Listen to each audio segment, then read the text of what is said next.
places of superlatives. These are places that feed our imaginations, places that seem to be borrowed from fairy tales. And yet the icy worlds are as alien to most of us as the surface of another planet. They're dominated and shaped by the ice.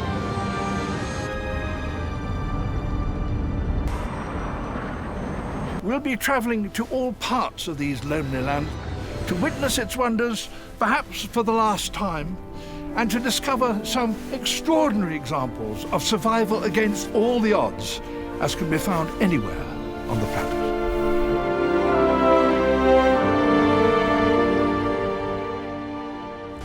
Nowhere is colder, windier, or more hostile to life.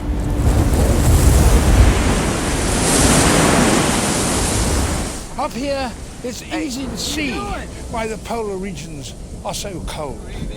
The sun never rises high enough in the sky to warm my back.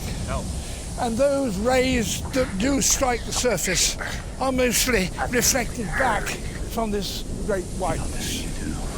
But the fundamental problem is that there's no sun here at all for half the year.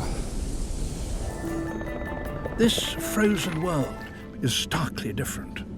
A frozen continent completely surrounded by nothing but ice.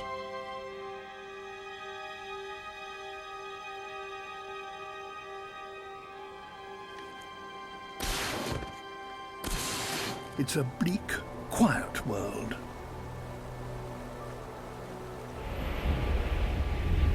At the head of these valleys, ice is making a breakthrough.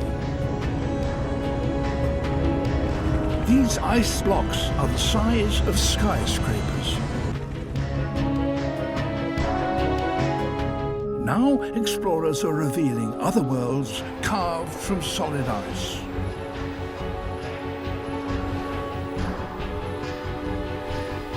A crossroads for seasonal visitors and Arctic specialists.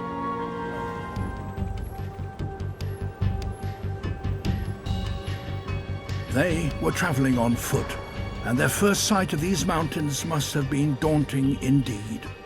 In front of them stretched one of the world's longest ranges, spanning 2,000 miles from one side of the continent to the other. The winds up here, they reach speeds of 200 miles an hour. These men somehow traversed on foot. It's over 100 miles long, but nothing could have prepared those early explorers for what they were about to encounter.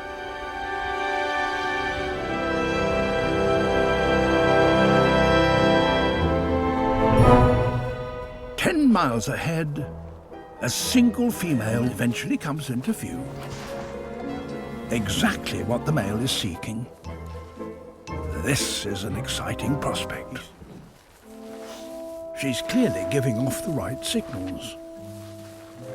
A rival can judge from it whether or not he has a chance in a straight battle. But many conflicts will only be settled by violence. If he's going to persevere with his challenge, he must now fight. Sliding downhill into the ice and the rockfall beneath.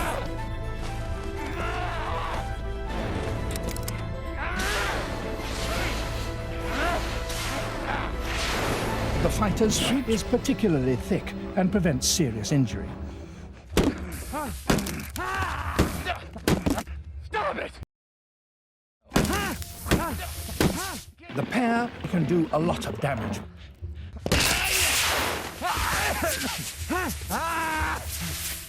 A bout can go on for a quarter of an hour. Eventually, the battle is brought to an end by exhaustion as much as anything else.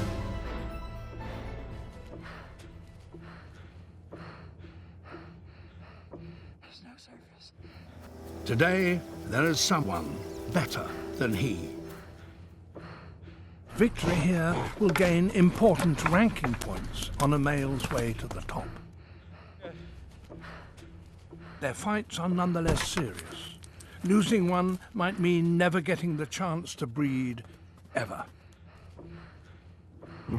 The battle has produced a winner. The ultimate prize is not his. Another battle won, though he has been slightly injured. Few have witnessed this moment. For the male, his only tender encounter in an otherwise solitary life. The search is finally over. For the male, his only tender encounter in an otherwise solitary life. I wasn't at all sure what kind of reception we were going to get. You've no idea? No, it's not set up at all. In charge of the whole trip, and our job was filming him. Of 200 miles an hour. Dear Jack got very ill as a result of this trip, and the BBC said, "Okay, well, if Attenborough, go down and do it." And that's the only reason I appeared in this thing at all. We'd sent a message by radio to say that David Attenborough was coming. What do you think was going to happen at this point? Well, I'd no idea.